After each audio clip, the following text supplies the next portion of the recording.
My Gavan and Melanine, and well met indeed. I am Arakir Garlajerthan, the head of the modding team behind Divide and Conquer. Welcome back to Divide and Conquer as we continue on as Dale. I ended the last episode at the end of a turn, and I have ended that turn, but I didn't include that in the viewing. And nothing happened in the end turn. We weren't attacked or anything. Harold has come, but no thank you. We can get a Merchant's Guild in Escaroth, even though we're swimming in money. They want us to obtain a trade agreement with a nation we are hoping to go to war with soon, so doubt we'll be doing that. Isengard and Rohan are allies, and Gondor and Dol Amroth are again at peace.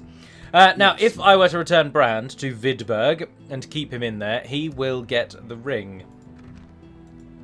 Which I'm not overly keen on happening, to be honest. I'm not going to be looking for a ring victory in this game, so I don't really want him to get the ring, and if we keep him outside of the Citadel long enough, it will just move on. That's what we're kind of hoping for. Now, just a brief note on this week in general, and YouTube in general. My recording schedule for this week will be a little all over the place, courtesy of my streaming on Saturday afternoon. The stream ended up being 3 hours in length, owing to partially its success and how much fun I had. But it did unfortunately mean that I was then a little pooped out, if you will, and didn't record a Dol Amroth episode. I was then away from my house for the entirety of Sunday and didn't record an Empire episode, or a Dale episode, sorry. And also because at the weekend is when I record both Dale and Warhammer 2 videos. One of them is going to have to unfortunately not make the cut this week, and that one will be the Empire video. So Dale obviously has been recorded, and you're watching this a couple of days late. Shogun will still go up on Friday, and Dol Amroth will still go up on Saturday, but there won't be an Empire one because I just don't have the days to record it at the moment. I should say that the disruption that has occurred on my channel of late has entirely stemmed from when I was quite stressed in my life in existence toward the end of November, and I was a little fed up, and one of the many outcomes of that period of indecision, or uncertainty is probably a better choice of word, is that I now spend a considerably larger amount of time at my girlfriend's house, because one of the things I was most concerned with, and I'm not really, well, peed off with isn't really the word, but I have been going out with my other half, Jessica, who many of you will know possibly as Little Blue Ferret. Some of you have even interacted with and played games with. We've been going out for a full 9 years. 9 years each since last September, so however many more months that is.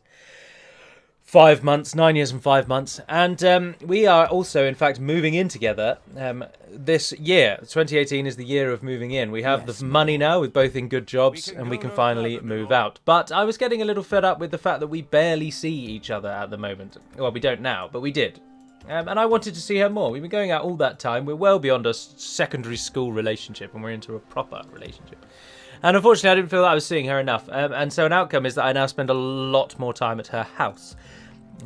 Your orders, being Thursdays, Fridays, mostly Saturdays, and Sunday evenings. And she comes to mine on a Tuesday. So I have to squeeze my recordings in now around seeing Jess. But, sorry, I realise I'm not actually doing anything. We could probably end the turn. Yes, my lord. But when we then move in together, I will then have considerably more free time, because obviously at the moment going to Jess's house means that I don't have my computer there, so I can't do anything with my computer, so I don't do any modding at Jess's, and I can still play some games, but I don't play as many, obviously because I'm with Jess, but obviously her computer just doesn't have anything that my computer can do. So I am restricted, but when we move in together, I shall be able to see Jess and still use my computer. And she is a gamer as well, and we spend a lot of time gaming. So when I will actually have considerably more free time when I finally move out. But we are probably talking 3 or 4 months. But anyway, so that's why there's been disruption on the channel in general. And the reason for the disruption last week, as I say, was because of the stream I did. Now, I will take King Bane, actually. Where is this army going, actually? I can't even remember. Ah, we're going to Bur Ulge, aren't we? Because these people are right here. With honor. And we need to return. And we need a bigger army than we currently have. Get me more. Oh, you can get Lake Town pikemen in Bergram. Good lord. You can get quite a nice army. You get sword masters coming in there. Chuck in a ballista maker, why the hell not? We make so much money. When you can just attack people indiscriminately, the money becomes so easy to get. Oh, and you got a lot of retraining going on there. They must have a substantially better blacksmith than we had. Right, anyway, we will take Bane. We're not going to leave him wasted away on the eastern side there. And in fact, we will leave everything other than the Billman. Yes. Other way around. We'll take everything other than the Billman. Now, regarding the stream, I had an awful lot of fun. And the ability to interact with people directly, as in they watch the stream, they comment back on the stream there and then, that was really good. And I can understand now why people really do like streaming. From the reports that I was getting throughout the episode, my computer handled the stream. Some tweaks here and there might see a more constant or steady quality, but I don't think the quality was poor by any means. And the reaction I've got from most of you guys is the same. The quality was not poor. And it was just really good fun. I just really enjoyed it. It was fun to see people in the comments obviously chiming in when I'd forgotten things. James Wood being one of those people, for example, who kindly reminded me to build a city in Burdigala. Build a building. And also, it's just good. That interaction level is good. So I did enjoy the stream. And it is something I would like to look into and like to consider. Now, as I say, this is why I was talking about not being at home much, is that it's not very feasible at the moment because Saturdays and Sundays I often spend with Jess. So we will go and do things on a Saturday and Sunday because those are the days that we're not at work. So it's difficult to fit a stream in. But again, as I say, once we move out, it would become far more feasible. So at the moment, I probably will look to jazz things up on the channel and do a stream every 2 weeks. Now, no promises and no schedules here, of course, but it is something I would look to do. I'm going to look into just various things around streaming. I mean, even the Enid Wyeth clans have just got their last stand script. Even just that short stream that I did, I say short, even just that stream that I did, I suppose it probably is relatively short. Again, like sorry, tangent. Like Let's Plays, I don't watch streamers at all. I don't watch any people play games, basically. I never have done, and I just don't find it interesting. But anyway, even just that stream that I did of 3 hours once on a Saturday, there were already a lot of people calling for me to do the streaming on Twitch because it's so much more user-friendly. But the only thing I do know is that, of course, Twitch doesn't link directly to YouTube, as in, when you live stream on YouTube, it alerts people, I believe. If anybody has turned the little bell notification icon on for my channel, I think, anyway, I don't use the bell icon. But if you do, good for you, friends. And thank you for the support. But if you have the little bell notification icon on, I do believe that it will tell you that I have gone live and I am streaming. And obviously that's a good way of getting the word out, for one. I know a lot of people do record or stream on Twitch and they'll record a very quick 1 minute long video just saying I'm streaming right now. So that people get the notification there's a new video, see that it's about a stream, and they go over and watch the stream, which obviously is an option. But I'd be reticent and hesitant to move over to Twitch just yet because it's not. I mean, I've only done it once. Let's be honest. But of course, if Twitch is just objectively better, then so be it. But without having fiddled around with it at the moment, I can't say that it is just outright better. I will look into it more and have a little look around. Also, the gaming choices that I chose for Saturday seem to go down well as well. Being able to watch a Total War game in kind of live, well, it is live, isn't it? Live, and alter and affect the way that the outcomes of the battles is a draw for some people, I suppose. And obviously, Battle of Middle-earth 2 is quite a good one to stream because, well, I don't know why, actually. But people enjoyed it. It's Lord of the Rings based, and it's something that doesn't necessarily fit into the set videos because I don't play multiplayer enough to have like a multiplayer series of it. And I don't play the campaigns because I do the Edine mod. But in short bursts, like on the Saturday, I think it went well. And Age of Empires is always an option, and it's a way I could get back into Age of Empires. There's just plenty of game options, basically. Keep growing that Northman culture. So it is something I'm going to look into. So, recap, apologies for the delay. There won't be a Total War Empire video this week. And I will look into streaming every couple of weeks. But I would also always post the stream as a video because, like, why not really? There's no reason to not do that. It doesn't saturate the channel in any way or anything, and you can still give it thumbnails. And I could create a playlist that just has streams in so they don't clutter up other playlists. I'm a big fan of playlists. If you hadn't noticed, every single video I've ever done is in at least one of the playlists on my channel. You can access every video from that in handily grouped categories, which is good. Now, let's talk about something divisive, shall we? Let's talk about modding. It has been brought to my attention by various peoples, some very fervently, more subtly, that the definitively more dark Numenorian leaning that we have gone for with Umbar has not been met with universal praise. There is no glory. And I can understand why. The Dark Numenorians, like in Angmar, are not there in the Third Age. Now, we do know this. So Umbar in the Third Age has long since been cleansed of Dark Numenorians, or they've moved off of their own accord. And in fact, the last enemies of Gondor to actually hold Numenor, who had Numenorian lineage, were Gondorians who were fighting against Gondorians. They weren't even traditional black Numenorians or King's Men.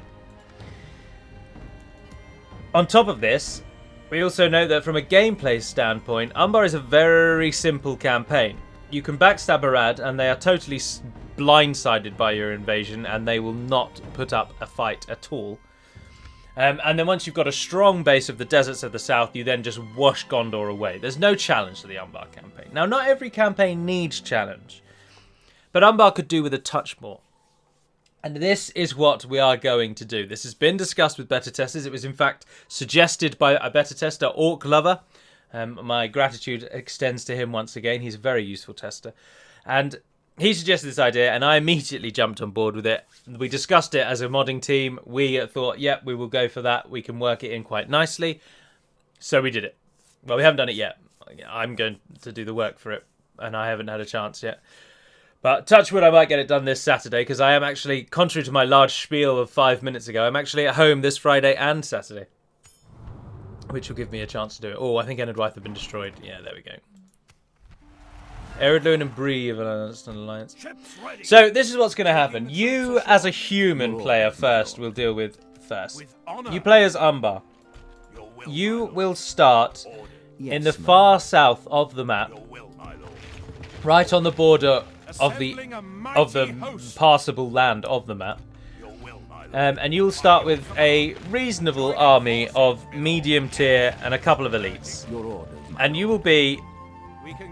And that will be it. So let's just head down there. Let's toggle foggle wall. We'll get a look at the world over there. So, brief departure from Dale. I apologise. But if you play as Umbar and you are a human, the city of Umbar, the city of Ardamir, and the city of Khaldun will all belong to the rebels at turn 1. They will have Haradrim rebels as their garrisons, and they will even have a Haradrim general as their garrisons, but they won't be Haradrim cities. They will belong to the rebels. You, as the Umbarim player, will start likely down here, haven't decided on it yet, right on the edge of the actual walkable space of the map, and you will have one banner army of an Umbarim troops, medium tier to upper tier. And it will be your job to head north, take Umbar, Ardamir, and Khaldun if you want to take those. You will start the game neutral to everyone, including Sauron. You will also start the game with your own religion. Now, I'm going to use the word religion and not culture because it confuses a lot of people, because if we, for example, go to Vidberg, we click on that and we check this, this is called culture, but this is actually religion. Your culture is what defines your UI and all the portraits of all of your generals and all of that kind of thing. So, for example, I can't actually show it off any other way like that. But, so your culture is what you're seeing along the bottom here, your UI. This is Northman culture. But my religion is Northman as well. Because my culture is actually Northern European. But then we're getting into modding talk, and don't worry too much about that.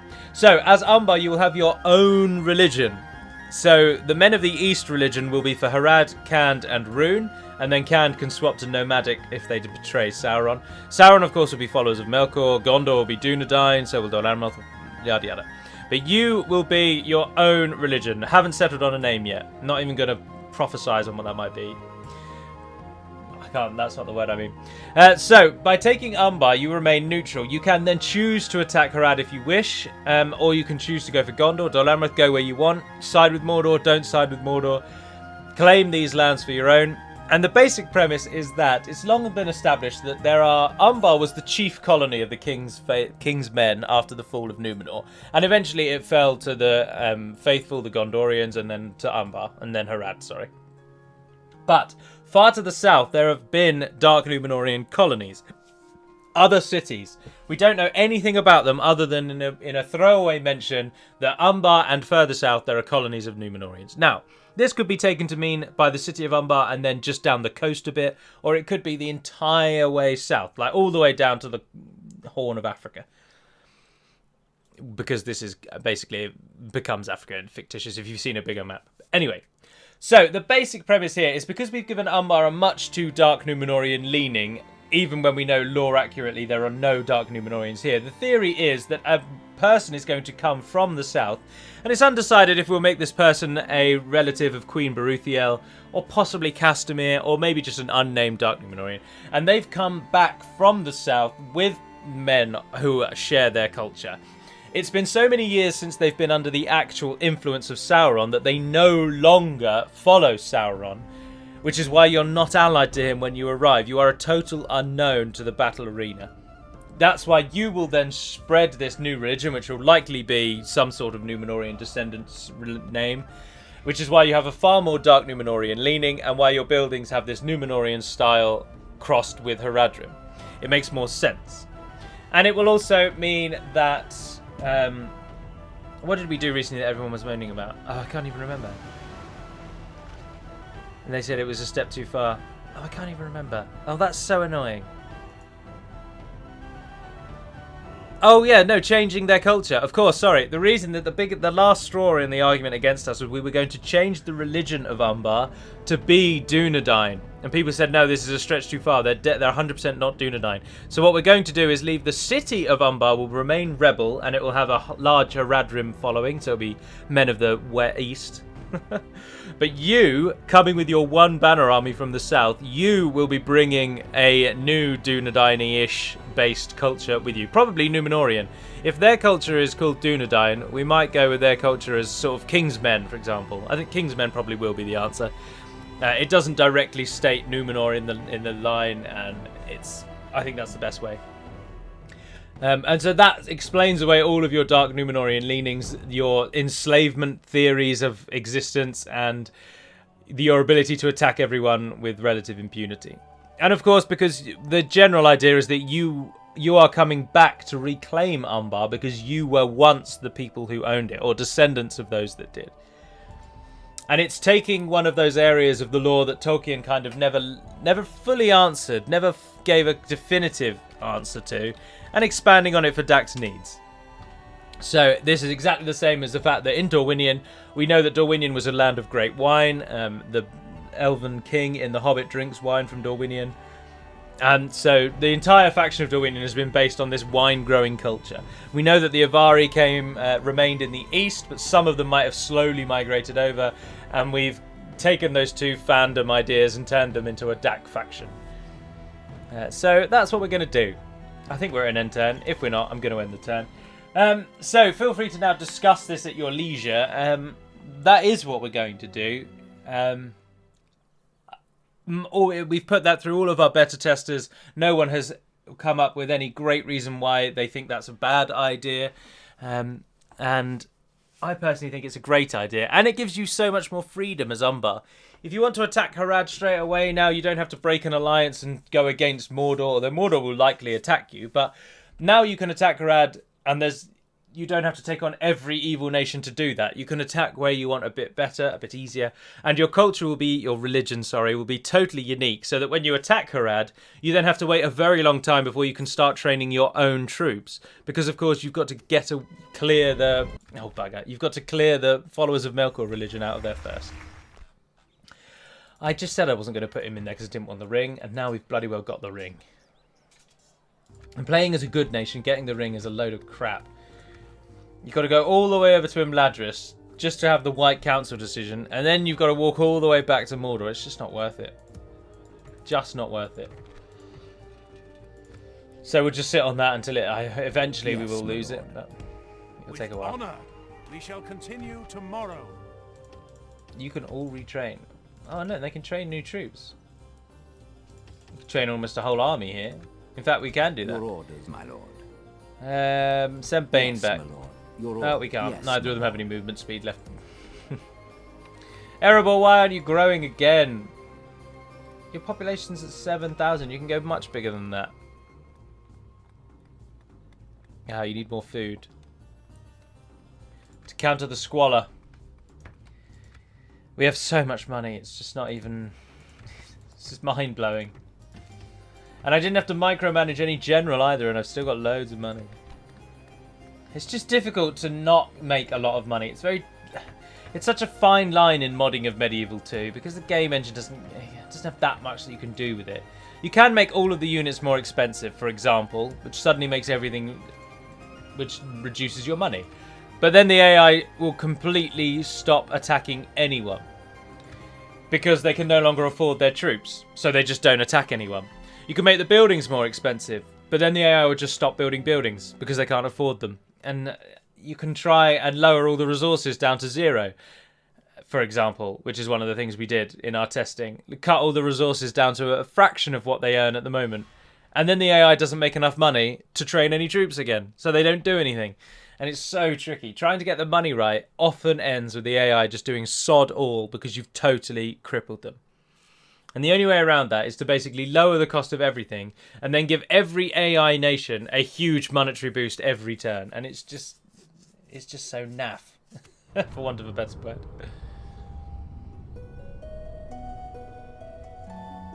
Be careful. Well, we definitely don't want to go to Imladris, actually, because Rune are about to defeat Mordor, so there is no purpose. Declining is bad, though. But sorry, I didn't have a look when we toggled Fog of War. Let's have a look again. Jesus, yeah, Mordor don't stand a hope in hell. Rune are decimating them. So we don't even need to. There's no point destroying the ring. This is a version where Mordor can be destroyed by the loss of all of their buildings. Which is previously that couldn't happen, but now it can.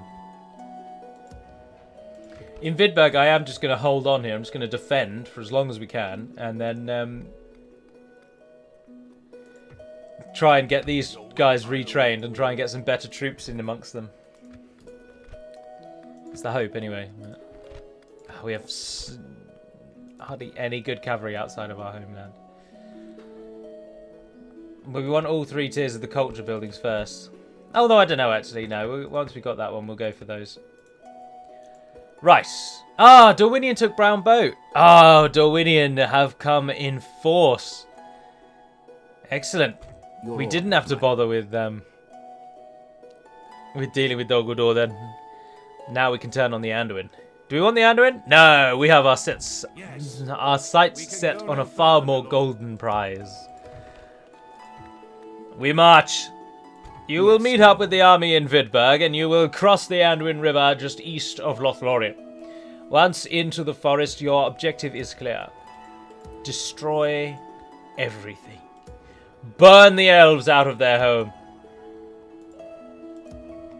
Legend tells of a fabled tree that dwells only within the boughs of Lothlorien. Its wood will burn for 1,000 years, they say.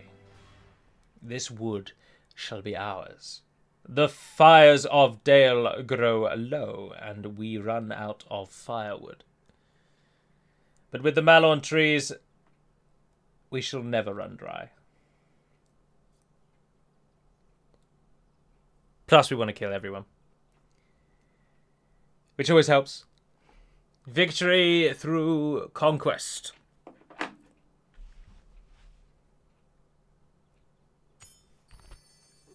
Oh, someone betrothed someone. Go on then, Hross. Ah, no, our relations with good nations have suffered greatly, even though we're not allied with any of them.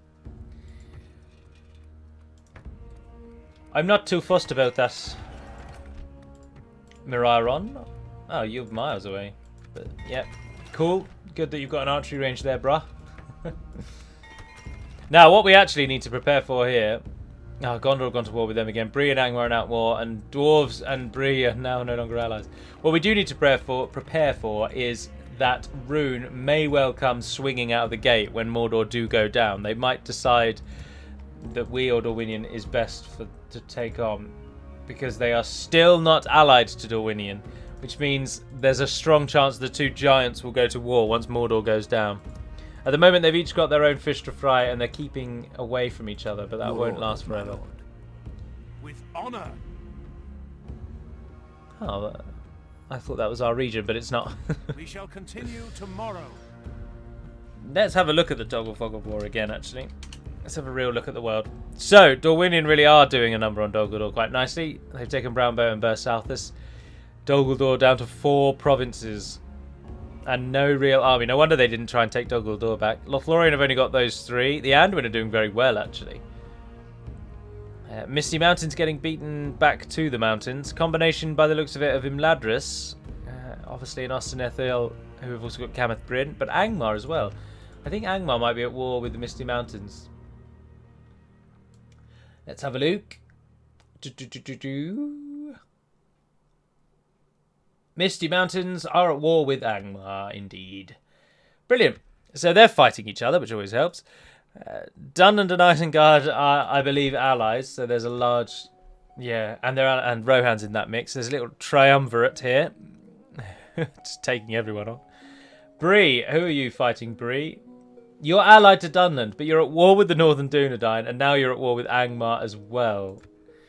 Angmar are allied to the Dwarves of Ered Luin. Right. Who are at war with the Grey Havens of Linden. Who are allied to Dunland. So it's very much a north-south divide here, but the Northern Dunedain haven't taken sides for some reason. They haven't allied with anyone, but they are at war with Bree, Imladris, and Angmar, which is the... So Bree and Angmar are allies. But Angmar and the Dwarves are allies. And, oh, the Dwarves have totally taken the Linden down. They've gone all the way to Undertowers. Linden reduced to Mithlond, Harlond, Forlond, and Londarthron. Oh dear. Poor show, Linden. Poor show. So if Bree joined with Angmar and joined with the Dwarves, they could have a nice 3-on-3 kind of action. Although Dunland would take the brunt of it and get smashed. But it's good to see that the alliances are a bit all over the place. What about in the far west? Ah, Khand and Mordor combined could not stop Rune. But then Rune had their sights set on Mordor and have left Khand quite alone.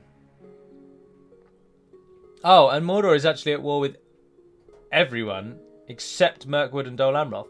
But Gondor, Rune, Harad, Khand are all fighting against them. Harad are enemies of Khand. Ah, but they did ally with Umbar. And what did Khand do? Khand are at war with everyone around them, yeah. So Khand have no allies. They are going to die. Harad will nip them off, and Rune might come in and take Oibermari. Mordor will go down, who are allied with Dol Amroth for some reason. And Umbar, I'm sure, will cross the river eventually. But there's just a lot going on there, isn't there? There's a lot going on. So there we are, another end turn. This has been very much more of a kind of DaC and channel update with Divide and Conquer in the background than it has been. I must also confess that how much enjoying the stream as much as I did, and now we're good couple 2.5 years into YouTube.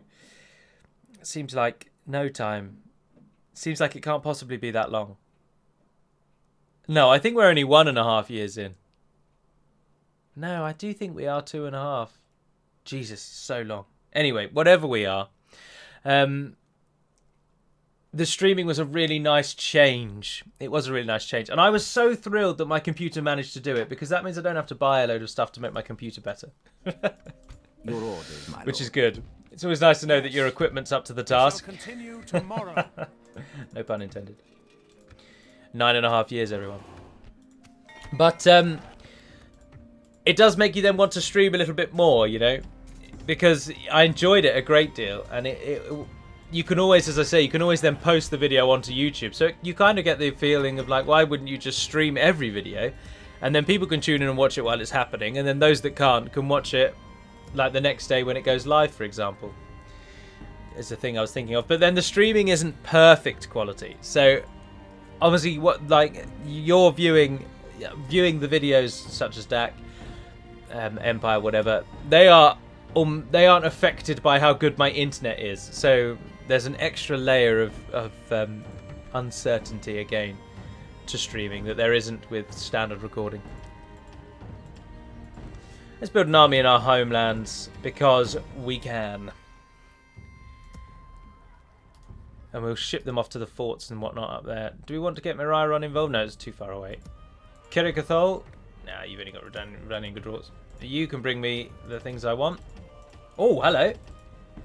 Barding Marksman. Yes, please. They used to be called Bardian, but I believe they're now called Barding. Or did the General's unit used to be called Bardian and now they're called Royal Archers? Oh, yeah. I will take the military things. I'm not sure I'm not bothered. That bothered, that's not a word. That bothered. I'm not that bothered. But about his stables, but we will stick with it. Yes, my lord. Alright, we'll give it another end turn. I think actually, owing to the... it's better to end the turn at the end of an episode so that the next episode starts with a turn, rather than ending the turn at the end of a turn, so that the next episode starts with an end turn. I got there in the end. So we will end the turn, and then we will end the video. And then I'm going to go and play They Are Billions, because it is a cracking little game. Even in early access, so much stuff to do. Early access is such a... I can count on, for the number of early access games that I know that are excellent and genuinely feel like full games already. There are easily 1 for 1, if not 2 for 1, and the early access games that are atrocious. Eredluin have sided with the Dunedain, which means Bree and Eredluin are definitely going to go to war soon. Dunedain and Angmar have declared a truce because of the threat of Bree.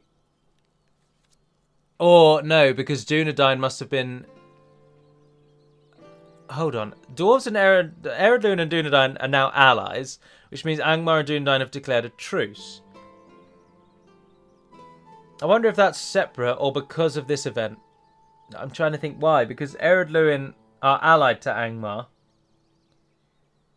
Yes. So because Eredluin are allied to Angmar, then now they're allied to the Northern Dunedain. They have a truce for the time being, whilst the factions all shift.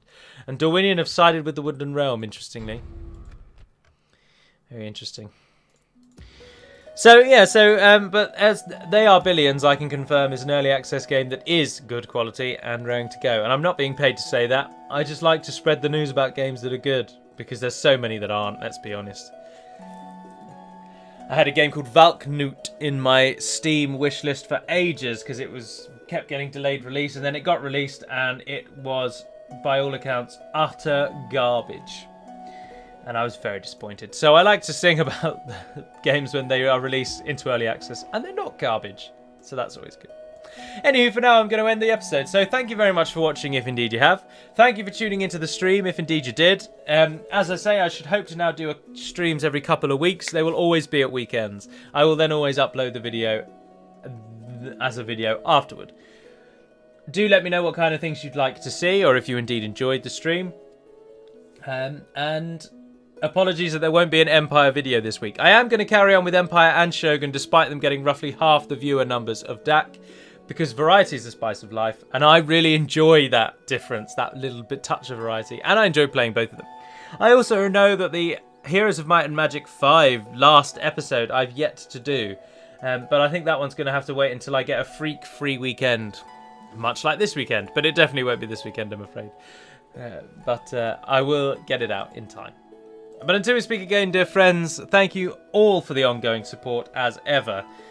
Have a wonderful week until I speak with you again on Friday for a Shogun 2 video. And until then, Navarne den Pedimad Melunin. And farewell.